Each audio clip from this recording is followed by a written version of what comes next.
At roughly 2 in the morning on 7 July 2026, somewhere above the Odessa region, a Ukrainian operator in VR goggles is looking at a Delta wing lit only by its own exhaust glow.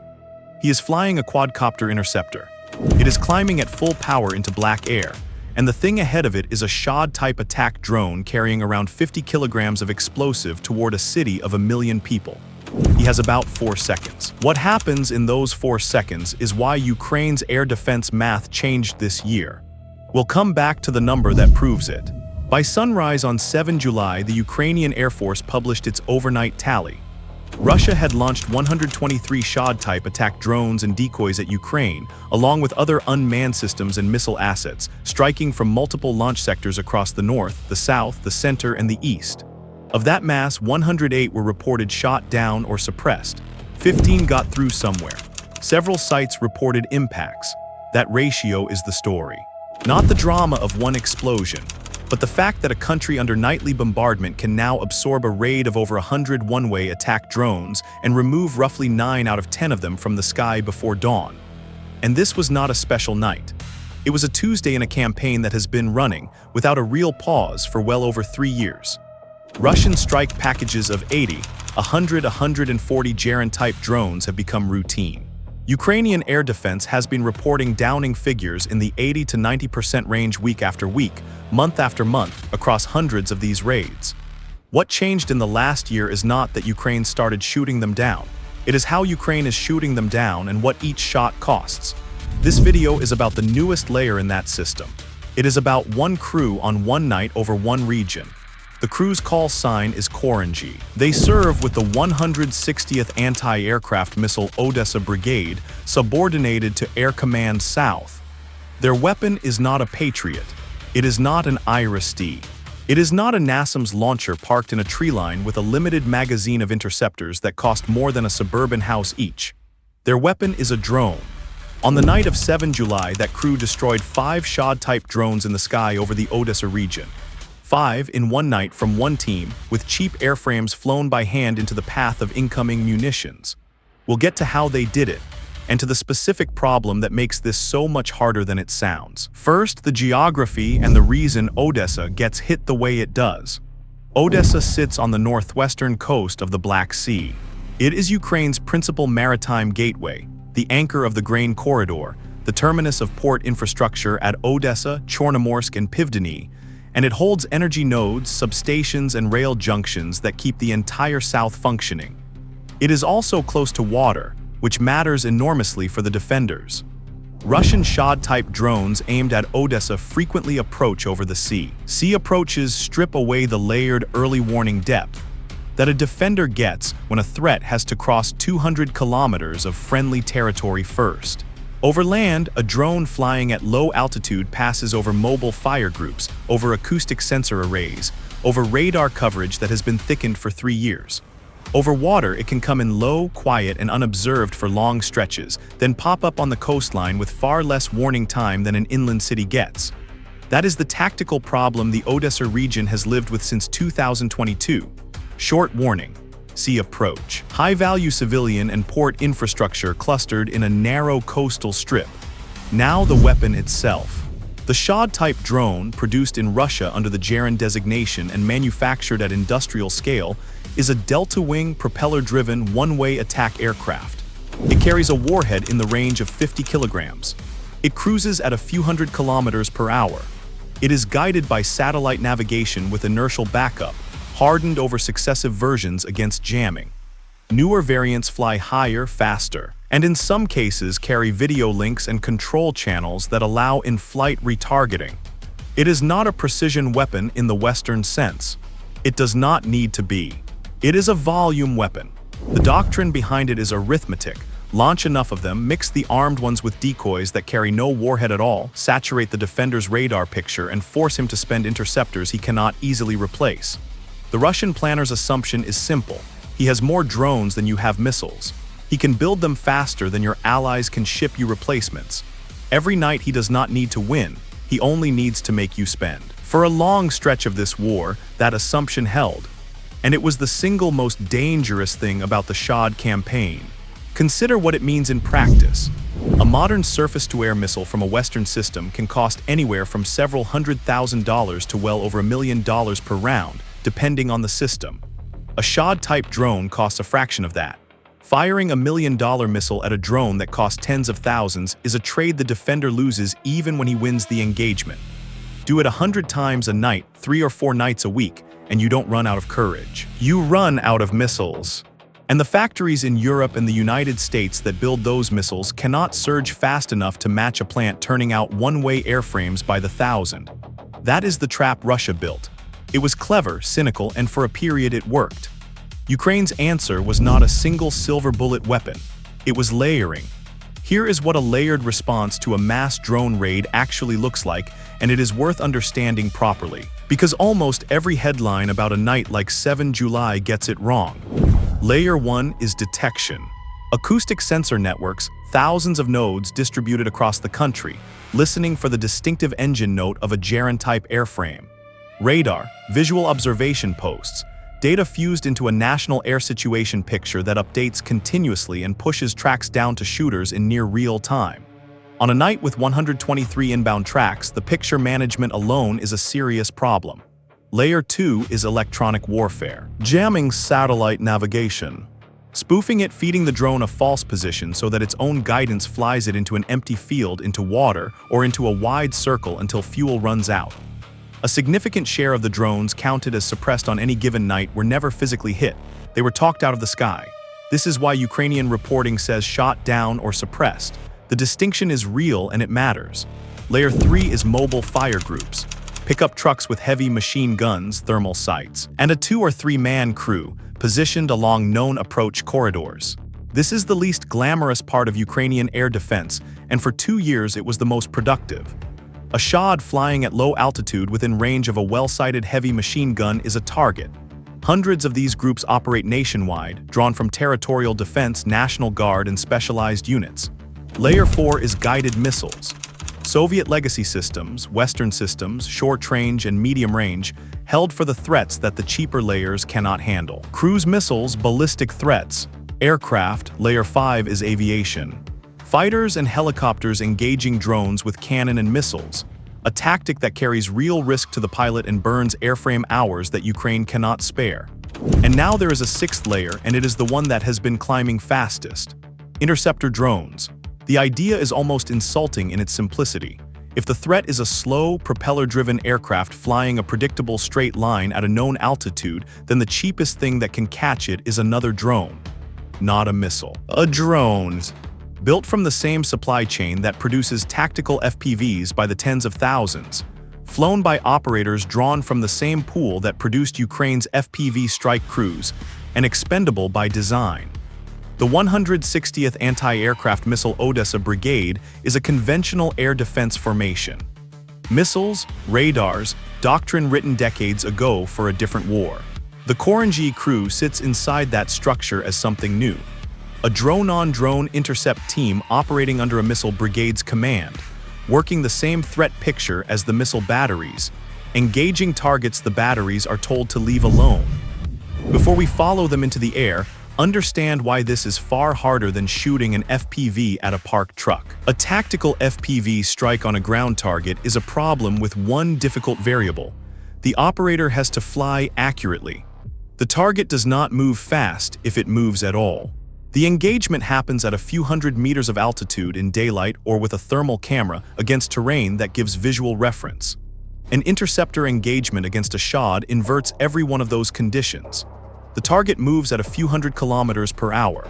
The engagement happens at altitude, often well above a kilometer, sometimes far higher, in air that is colder and thinner and eats battery capacity. It happens at night against a black background. With no terrain reference at all, the interceptor must not merely reach the target's position. It must reach the position the target will occupy in the next few seconds, on a converging vector with enough closing speed to actually make contact before the target flies out of the frame. And the operator does it in first-person view through a video link in goggles with a 2-dimensional image of a 3-dimensional pursuit. That is the hard part, not the flying, the geometry, which brings us to the night itself. Everything up to this point has been context. From here we are inside the engagement. Late evening, 6 July. The threat picture starts building well before the drones cross into Ukrainian airspace. Launch sectors light up on the eastern and southern axes. Detections accumulate. Air raid alerts spread across regional maps in the pattern that Ukrainians have learned to read like weather. The Koranji crew is already on position. Their launch site is not a base. It is a field, a tree line, a stretch of dirt track chosen because it sits under a corridor the Shaheds have used before. Batteries are conditioned and warm, airframes are checked. The ground station is up, antennas are aimed. The crew is small, an operator in the goggles. A second operator on the tracking picture feeding him bearing, altitude, and range from the air situation data. A technician handling airframes and batteries. That is essentially it. Compare that to the manpower and infrastructure behind a single medium-range missile battery. Around midnight, the first tracks cross into the region's airspace. The tasking comes in the flattest possible language. A target, a bearing, an altitude band. A heading, the Interceptor crew is not choosing its own fights. It is being fed targets by the same integrated picture that assigns work to the machine gun groups and the missile batteries. That coordination is not a detail. It is the entire reason the layered system functions instead of tripping over itself, and it took years of painful iteration to build. Launch. The Interceptor goes vertical almost immediately. This is not the low, aggressive, terrain-hugging profile of a strike FPV. It is a climb, sustained and expensive in power, into a sky with no lights and no horizon. The operator's world shrinks to a small bright rectangle of amplified image and a set of numbers on the overlay. Altitude, speed, signal strength, battery. The second operator calls the geometry. Target left, crossing higher, closing. Here is the physics of what he is being asked to do. The Shahed is not maneuvering. That is the good news. It flies its programmed course because it does not know it is being hunted and has no capacity to evade even if it did. The bad news is that it is fast, and the Interceptor must convert a stern chase into a collision, which means arriving with excess speed on a converging line rather than trailing behind at matched velocity, where the battery drains and the target simply leaves. So the operator does not fly at where the Shahed is. He flies at where it will be. At altitude, the first contact appears, not a shape, a glow. The exhaust signature of a piston engine burning fuel in cold air. A small hot smear on the amplified image sliding across the black. The operator turns onto it. The overlay numbers move. The smear grows, and then in the last seconds it stops being a light and becomes an object. The flat delta planform, the stubby vertical fin, the tail-mounted propeller turning a blur, the whole thing filling more and more of the frame at a rate that tells the operator he is closing correctly. There is no trigger, there is no missile release. The Interceptor is the warhead.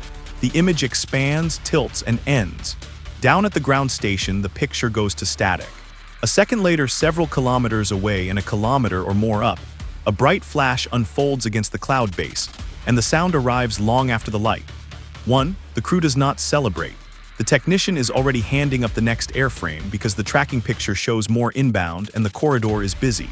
They did it 4 more times before dawn. 5 Shahed-type drones destroyed in the sky over the Odessa region by a single Interceptor crew in a single night. Not 5 launches. 5 confirmed intercepts, each one requiring the same climb, the same chase, the same geometry solved in real time in the dark, on an airframe that would not survive the encounter and was never meant to. Nationwide, the total came in at 108 downed or suppressed out of 123 launched. And this is the point where the accounting matters more than the drama. Those 108 were not the work of Interceptor drones. They were the product of the whole stack. Mobile fire groups on rooftops and roadsides across a dozen regions. Electronic warfare teams pushing drones off course into empty ground. Missile batteries handling what the cheap layers could not. Aviation. And over Odessa and elsewhere, the Interceptor crews. Anyone telling you drone interceptors shot down 108 Shaheds in one night is selling you something. What actually happened is more interesting. A defense system with 6 overlapping layers absorbed a raid of over 100 one-way attack drones and removed roughly 9 out of 10 of them. And the newest and cheapest layer in that system contributed a meaningful, growing share. The 15 that got through are the other half of the truth. Impacts were reported at multiple locations. Air defense at this scale is not a wall, it is a filter. Nobody in Air Command South describes a night like 7 July as a clean sweep because it never is, and because the 15 that leak through land on something real. which is precisely why the sixth layer matters so much. Go back to the trap Russia built. More drones than you have missiles, cheaper airframes than your interceptors. Attrition arithmetic that favors the attacker forever. The Interceptor drone breaks that arithmetic. The exact unit costs of Ukrainian interceptor programs are not public, and anyone quoting you a precise figure is guessing. What is established, and what Ukrainian officials have stated repeatedly, is the order of magnitude. An interceptor drone costs a small fraction of a guided surface-to-air missile. Hundreds of times less on the comparisons most often cited. And crucially, it is built domestically from a supply chain Ukraine controls, at a production rate that can be scaled by adding shifts, rather than by waiting on a foreign parliament's appropriations cycle. That changes what every layer above it is free to do. When an interceptor crew handles Shahed traffic in its sector, the missile batteries in that sector stop burning rounds on cheap targets. Their magazines stay loaded for cruise missiles, for ballistic threats for aircraft. Every Shahed downed by a quadcopter is an expensive interceptor still in its canister when something genuinely dangerous comes in behind the drone wave. Because that is the real Russian tactic, and it has been for years. The Shahed wave is often not the main strike. It is the opening move, sent to pull the defense's attention and drain the magazine so that cruise missiles arriving 20 or 40 minutes later meet a thinner screen. A defense that spends its missiles on the first wave is defenseless against the second. The Interceptor drone lets Ukraine refuse that trade. There is a second-order effect that is harder to see and just as important. Manpower. A missile battery is a large, expensive, radar-emitting object that has to be protected, moved, camouflaged, and resupplied. An interceptor team is a small vehicle, an antenna mast, a few crates, and 3 people in a field. It can be positioned exactly where the drones actually fly on short notice, in numbers that no missile force could ever match. Coverage stops being a function of how many launchers a country can buy and starts being a function of how many operators it can train. Ukraine, after 4 years of war, has a very deep pool of drone operators. By mid-2026, interceptor units are no longer an experiment. They are fielded across multiple commands, integrated into the national air situation picture, given tasking priority in coastal and approach corridors, and reported in the daily air defense results alongside the missile forces. The Koranji Cruise 5 is one line in one region on one night, and there were other crews working other corridors on the same night. The trend line is what Russian planners have to look at now, not the score for 7 July, the direction. For 3 years, the calculation in Moscow was that mass drone raids were cost-effective terror, cheap to launch, expensive to defend against, and psychologically corrosive because the sirens never stop. Every night that a 100-drone package arrives, and roughly 90% of it is neutralized by a defense whose fastest-growing component costs less per shot than the drone it destroys, that calculation degrades. It has not collapsed. Russia can still push volume. It can still leak 15 out of 123 through the filter, and those 15 still hit substations, port facilities, apartment blocks. Newer Geran variants fly higher and faster specifically to climb above the cheap layers, which means the interceptors have to climb with them, and that is an engineering race being run in real time by both sides. This is not over, but the shape of the problem has changed. The Shahed campaign was designed to bankrupt a defender. It now runs into a defender who found a way to shoot back at the same price point. Remember the 4 seconds we opened with. The operator in the goggles above the Odessa region, watching a delta wing grow in the frame, holding a converging line into a target that had no idea it was being hunted. That was 1 of 5 that night.